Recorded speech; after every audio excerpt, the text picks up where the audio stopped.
Back when Suikoden had one of the biggest cult followings of any RPG franchise, tactical RPGs like Final Fantasy Tactics and Vandal Hearts were also quite popular. To expand the franchise beyond its traditional bounds, Konami made a daring decision when it decided to adapt Suikoden to the strategy subgenre.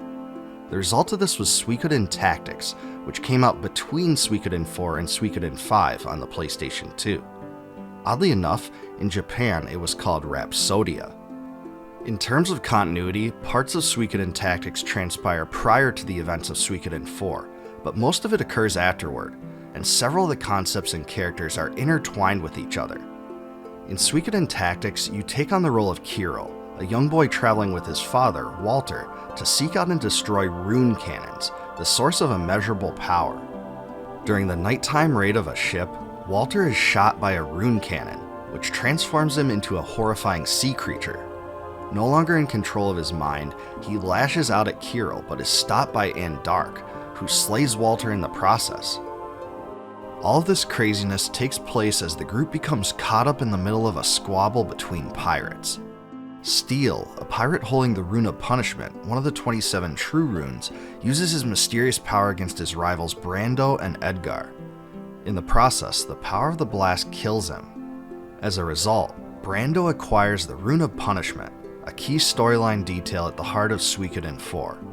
From there, Suikoden Tactics jumps forward 10 years, where Kirill turns his mind back to the mission of his father. The story branches out from there, with friends to recruit and political challenges to overcome. Like you may imagine, battles take place on a grid and gameplay is very similar to what you'll find in other tactical RPGs. One difference though is that certain areas of the map are covered in one of 4 colors to represent a different rune type. Some of these are natural, but others can be created through your own runes. The different elemental colors affects many things, including the power of your character's attack, defenses, and whether they regain or lose health at the end of a turn. Aligning your characters and their affinities with the proper colors is vital and a definite creative touch, but it also forces you to plan every decision you make around it.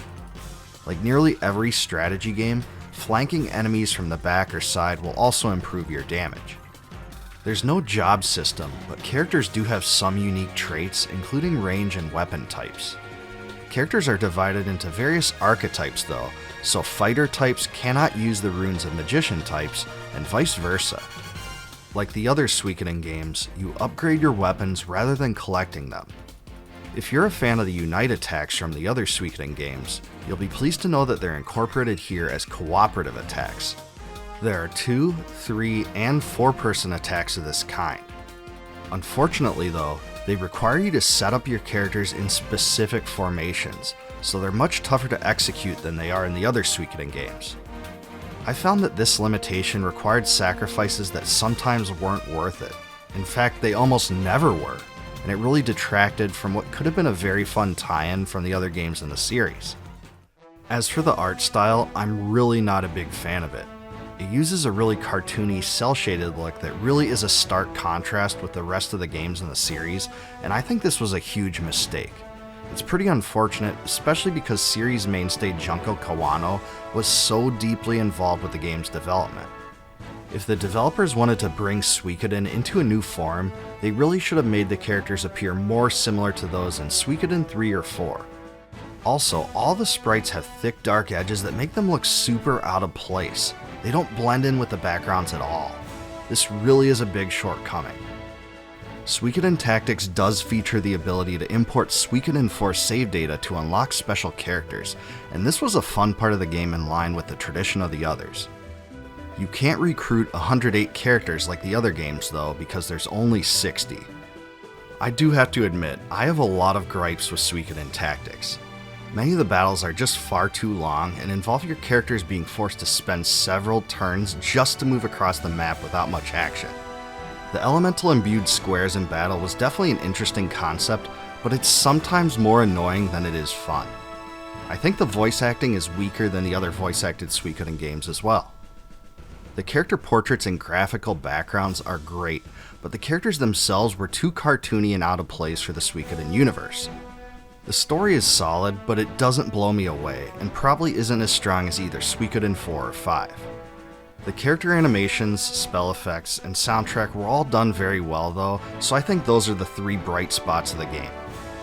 If you love tactical RPGs with battles that are more than an hour long and a funky art style, hey, this one is for you. But I have a feeling that not many Suikoden fans are. Suikoden Tactics was a daring gambit that didn't work out too well in my mind, and this one can be safely skipped by fans of the franchise. But what do you guys think? If you played Suikoden Tactics, leave me a comment below and let me know if you liked it better than I did. Please like, subscribe, and click the bell for more retro gaming content, and please join my Discord community linked in the description. Also, please consider supporting my channel via YouTube's Join feature to receive member exclusives, such as advanced videos and complete video transcripts.